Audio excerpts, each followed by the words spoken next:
Tidak semua karma datang dalam bentuk kejadian buruk. Sebagian datang sebagai kekosongan yang pelan-pelan memakan jiwa. Perselingkuhan bukan hanya soal mengkhianati pasangan, tapi juga mengkhianati hati, nurani, dan ikatan yang suci. Video ini tidak dibuat untuk menghakimi, melainkan untuk membuka mata bahwa setiap pengkhianatan dalam hubungan meninggalkan jejak spiritual yang tidak selalu terlihat, namun hampir selalu terasa. Jika kamu pernah disakiti, dengarkan dengan tenang. Jika kamu pernah menjadi pelaku, mungkin inilah saatnya bercermin. Mari kita mulai. 1. Hati kehilangan cahaya tanpa disadari. Perselingkuhan tidak langsung menghancurkan hidup seseorang. Ia tidak selalu datang sebagai musibah besar, kehilangan mendadak, atau kehancuran yang terlihat jelas. Justru, karma spiritual paling berbahaya bekerja perlahan, sunyi, dan hampir tidak terasa. Semua dimulai dari satu titik kecil, ketika hati tahu bahwa yang dilakukan salah, namun tetap dilanjutkan. Disitulah cahaya batin mulai meredup. Awalnya pelaku perselingkuhan masih bisa tertawa, masih bisa menikmati momen, masih merasa hidupnya baik-baik saja. Namun jauh di dalam dirinya, ada bagian hati yang tidak lagi sejernih dulu. Ia mulai terbiasa membohongi, bukan hanya pasangan, tetapi juga dirinya sendiri. Dan setiap kebohongan yang diulang membuat hati semakin kehilangan kepekaan. Inilah yang dimaksud kehilangan cahaya. Bukan berarti hidup langsung gelap, melainkan tidak lagi terang sepenuhnya. Pelaku perselingkuhan sering merasa hidupnya berjalan tapi hambar, sukses tapi tidak membahagiakan, dikelilingi orang tapi terasa sendiri. Ia tidak bisa menjelaskan alasannya, karena secara logika hidupnya tampak normal, namun secara batin ada yang tidak selaras. Cahaya hati adalah kemampuan seseorang untuk merasa utuh, jujur, dan damai dengan dirinya sendiri. Saat cahaya itu meredup, seseorang masih bisa hidup, tetapi kehilangan kedalaman hidupnya. Ia tertawa tanpa rasa penuh, mencintai tanpa keutuhan, dan menjalani hubungan tanpa ketenangan. Yang paling menakutkan, ia sering tidak sadar kapan semua ini dimulai, karena prosesnya sangat halus. Sedikit demi sedikit hati belajar berdamai dengan pengkhianatan.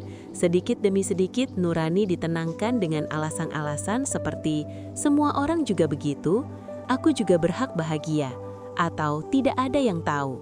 Kalimat-kalimat ini bukan pembelaan, melainkan penutup cahaya batin. Semakin sering diucapkan, semakin redup kejujuran dalam hati. Pada titik tertentu, pelaku perselingkuhan tidak lagi merasa bersalah. Bukan karena ia benar, tetapi karena hatinya sudah terlalu lelah untuk merasa. Dan saat hati kehilangan cahaya, seseorang mulai kehilangan arah hidupnya. Ia bisa berpindah hubungan berkali-kali, namun tidak pernah merasa benar-benar pulang. Ia bisa mencari kesenangan baru, namun selalu ada kekosongan yang tidak terisi. Bukan karena hidupnya kurang, tetapi karena hatinya tidak lagi selaras dengan kebenaran. Inilah karma spiritual yang jarang disadari, bukan dihukum dari luar, melainkan kehilangan kedamaian dari dalam. Dan ironisnya, cahaya hati tidak bisa dikembalikan dengan cepat. Ia tidak pulih hanya dengan waktu, tidak sembuh hanya dengan pasangan baru, dan tidak kembali hanya dengan kesenangan. Cahaya batin hanya bisa kembali ketika seseorang berani jujur pada dirinya sendiri, mengakui kesalahan tanpa pembenaran, dan berhenti hidup di atas luka orang lain. Tanpa itu, hidup mungkin terus berjalan, namun jiwa akan tetap merasa seperti berjalan dalam senja yang tidak pernah benar-benar terang. 2. Doa menjadi berat dan tidak mengalir. Banyak orang mengira doa tidak terkabul karena waktu yang belum tepat atau ujian hidup yang harus dilewati. Namun, dalam karma spiritual perselingkuhan, ada kondisi batin yang jauh lebih dalam. Hati menjadi berat untuk terhubung.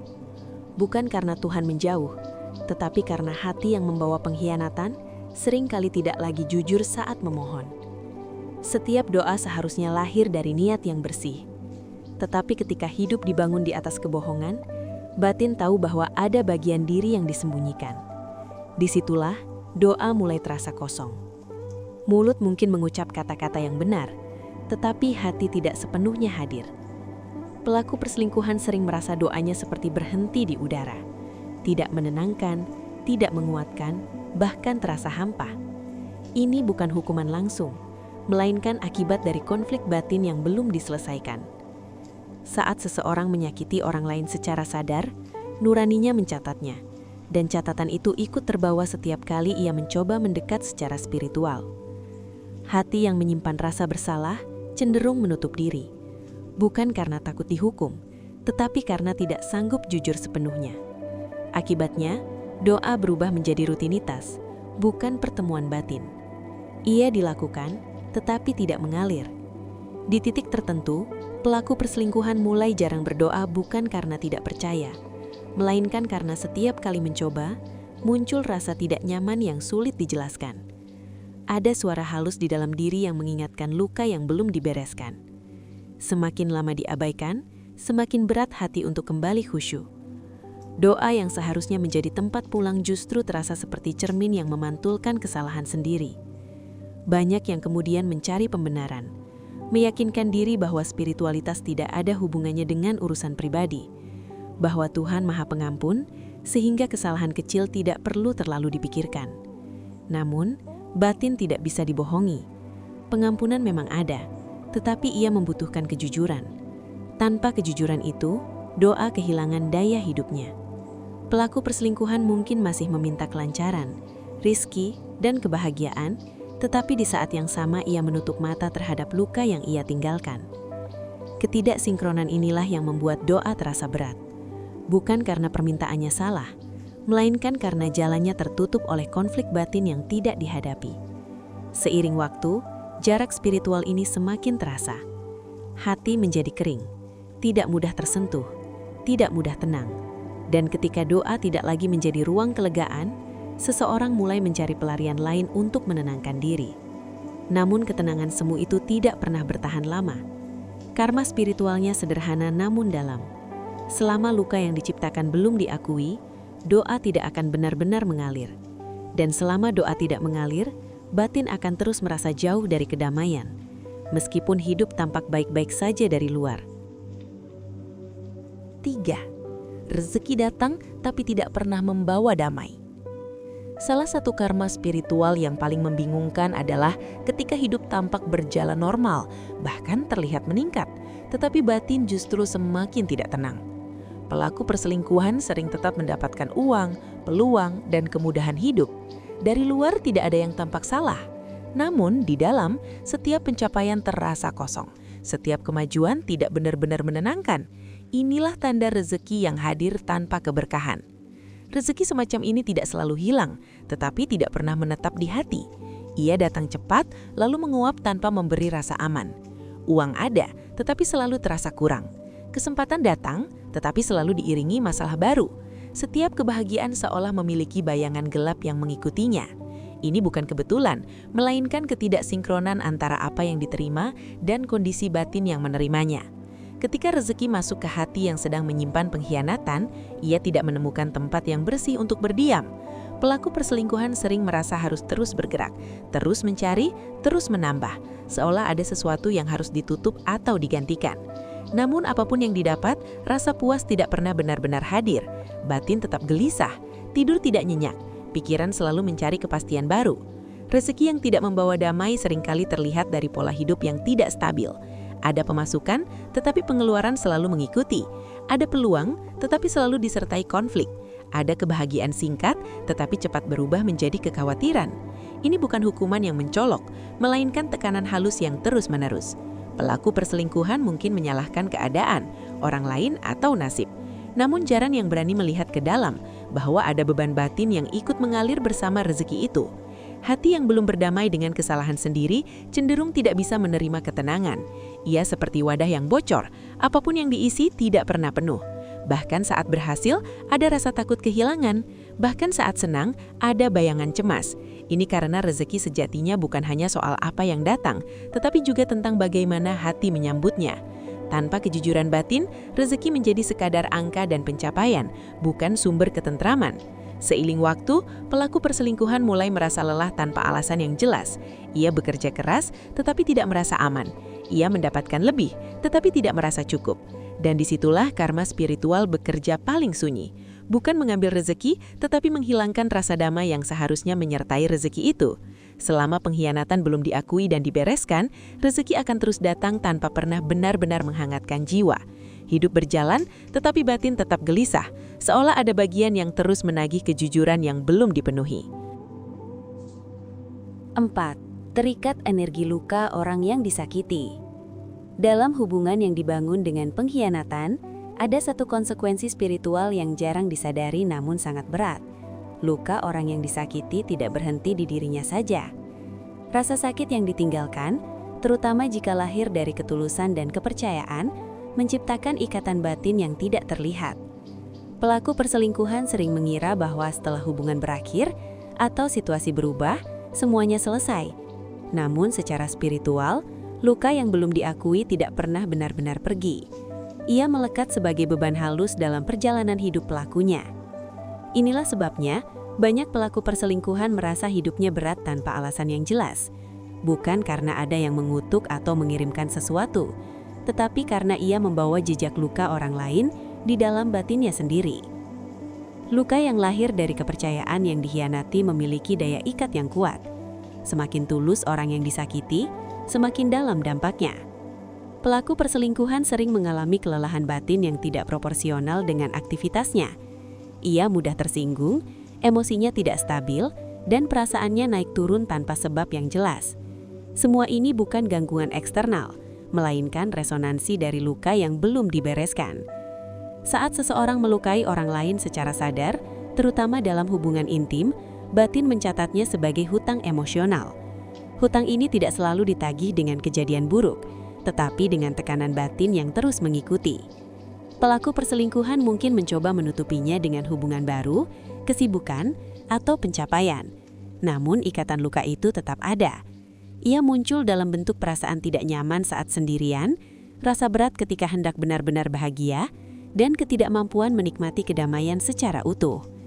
Banyak yang salah mengartikan kondisi ini sebagai nasib buruk atau kelelahan hidup biasa.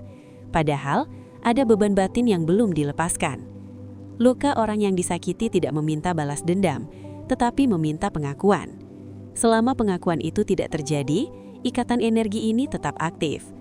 Pelaku perselingkuhan sering merasa sulit memulai hidup baru dengan benar-benar bersih.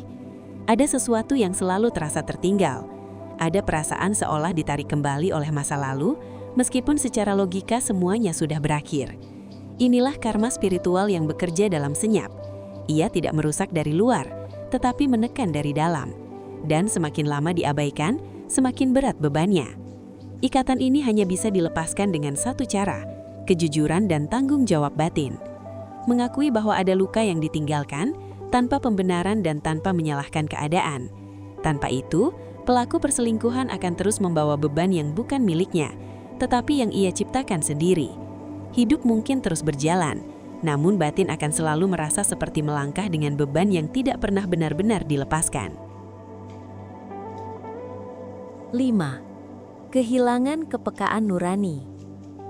Karma spiritual yang paling berbahaya dalam perselingkuhan bukanlah rasa sakit yang terasa, melainkan rasa yang perlahan menghilang. Pada awalnya, pelaku perselingkuhan masih merasakan gelisah, bersalah, dan takut.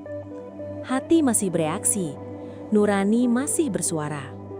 Namun karena pengkhianatan tidak dihentikan, suara itu perlahan diredam. Bukan dengan satu keputusan besar, melainkan dengan pembiasaan kecil yang berulang. Setiap kali hati tahu itu salah namun tetap dilakukan, nurani dipaksa diam. Dan setiap kali nurani dipaksa diam, kepekaannya berkurang. Inilah awal dari mati rasa batin. Pelaku perselingkuhan mulai merasa biasa saja melakukan kebohongan. Mulai ringan menyembunyikan kebenaran, mulai terbiasa memanipulasi perasaan orang lain demi kenyamanan diri sendiri. Awalnya ada alasan, lalu ada pembenaran, hingga akhirnya tidak ada lagi penjelasan yang dibutuhkan. Di titik ini, yang rusak bukan hanya hubungan, tetapi kompas batin. Kehilangan kepekaan nurani membuat seseorang sulit membedakan antara keinginan dan kebenaran. Segala sesuatu diukur dari rasa senang sesaat, bukan dari dampak jangka panjang. Pelaku perselingkuhan mungkin merasa lebih bebas, lebih berani, dan lebih hidup. Namun kebebasan itu semu karena dibayar dengan hilangnya batas moral di dalam diri. Saat nurani tumpul, seseorang tidak lagi merasa terganggu oleh luka yang ia ciptakan. Ia bisa melihat orang lain menangis tanpa benar-benar tersentuh. Ia bisa meninggalkan seseorang tanpa rasa berat. Dan yang lebih berbahaya, ia mulai menganggap semua itu wajar. Inilah titik di mana karma spiritual bekerja paling dalam. Bukan dengan menghukum secara langsung, tetapi dengan membiarkan seseorang kehilangan kemampuan untuk merasakan kebenaran. Ketika nurani mati rasa, hidup menjadi serangkaian keputusan impulsif yang tidak pernah membawa kepuasan. Hubungan terasa dangkal, kebahagiaan cepat berlalu, dan konflik terus berulang. Pelaku perselingkuhan sering tidak menyadari bahwa banyak masalah dalam hidupnya bukan berasal dari orang lain, melainkan dari hilangnya kompas batin sendiri. Tanpa nurani yang peka, seseorang mudah melukai dan mudah dilukai. Ia masuk ke hubungan yang salah, membuat keputusan yang merugikan, dan terus mengulang pola yang sama. Pada akhirnya, ia hidup tanpa pegangan yang jelas. Tidak ada rasa salah, tetapi juga tidak ada rasa damai. Ini adalah kondisi batin yang sangat sunyi dan berbahaya.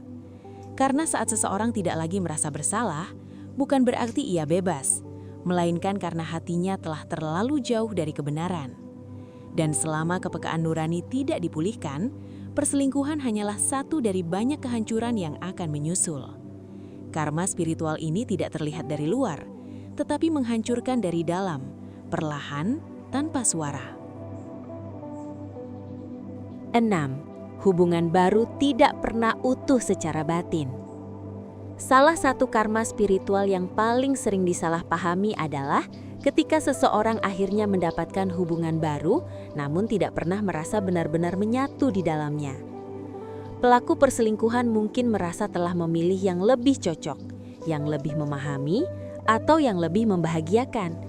Namun seiring waktu, ada jarak batin yang tidak bisa dijelaskan.